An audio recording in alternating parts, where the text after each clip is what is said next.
બરાબર છે, પણ એક મુખ્ય વાત તો એ છે કે મંદિર બનાવવાની પ્રેરણા કોણે આપી? આ મંદિરના પ્રેરણા સ્ત્રોત કોણ છે એ જણાવશો?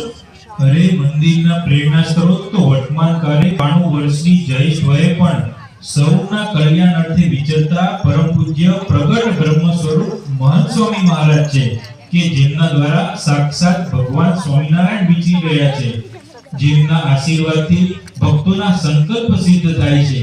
એવા મહાપ્રતાપી અને ભગવાનની જેમ પૂજવા જેવા સંત છે કે જેઓ વર્તમાન કાળે દર 5 દિવસે આવા એક મંદિરની પ્રતિષ્ઠા કરે છે। અરે, આપણા અરવલ્લી જિલ્લામાં જુઓ, સૌથી પહેલું મોડાસાનું રામપાર્ક મંદિર કે જેની પ્રતિષ્ઠા પ્રમુખ સ્વામી મહારાજે 1994 માં કરી હતી।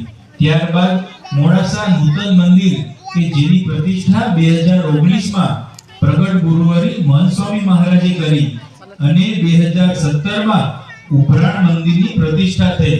ત્યારબાદ ઇટાળી, નવા સામેરા, કાનેરા, ઈપલોડા, કાલિયાકુવા એમ 5 મંદિરની પ્રતિષ્ઠા 2023 માં થઈ અને 2025 માં કિશોરપુરા અને શિવપુરા એટલે કે હફસાબાદ એમ 2 મંદિરમાં પ્રતિષ્ઠા થઈ અને બીજા 9 નિર્માણ પામનારા બીજા મંદિરોમાં બાયડ, લીલછા અને ભિલોડા એમ અરવલ્લી જિલ્લામાં કુલ 14 મંદિરોમાં આવી સામાજિક અને આધ્યાત્મિક પ્રવૃત્તિ ચાલી રહી છે।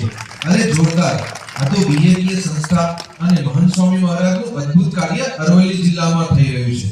અને હા, જુઓ, આ બધી સત્સંગની ફૂલવાડી એમનેમ નથી ખીલી, એને સમયે સમયે માવજત કરનાર આપણા ગુરુવર્યનો દાખલો કઈ નાનો સૂનો નથી। મારા દાદાએ મને વાત કરી હતી કે આપણા ગામમાં યોગીજી મહારાજનું પણ આગમન થયેલું અને 1977 અને 1983 માં પરમ પૂજ્ય પ્રમુખ સ્વામી મહારાજ પણ પધારેલા અને ઘણા ભાવિક ભક્તોના ઘરે પધરામણીઓ કરેલી અને પરબડીએ જાહેર સભા પણ કરેલી અને એ સમયે ઘણા ભક્તોએ દર્શન અને સમાગમનો લાભ પણ લીધેલો ને લગભગ 25 વર્ષ પહેલા આપણા વર્તમાન ગુરુ મહંત સ્વામી મહારાજ પણ પધારેલા ને સાથે સદગુરુ વર્ય પૂજ્ય ડોક્ટર સ્વામી પણ પધારેલા અને પરમ પૂજ્ય મહંત સ્વામી મહારાજનું આપણા મંદિરના દરવાજા પાસે ભવ્ય સ્વાગત થયેલું અને ડેરીમાં જાહેર સભામાં આશીર્વાદ પણ વરસાવેલા। મને તો લાગે છે કે આ ત્રણેય ગુરુવર્યોના પાવન પગલાથી પુનિત થયેલી આ ધરતી પર મહારાજ, સ્વામી અને ગુરુવર્યો વિરાજમાન થવાનું હશે, એટલે જ આ સ્થાન મંદિર માટે આરક્ષિત રહેલું હશે। તારી વાત સાચી છે। શાસ્ત્રમાં લખેલું છે કે જ્યાં જ્યાં એકાંતિક સંત વિચરણ કરે અને જ્યાં જ્યાં તેમના પાવનકારી પુનિત પગલા પડે છે તે સ્થાન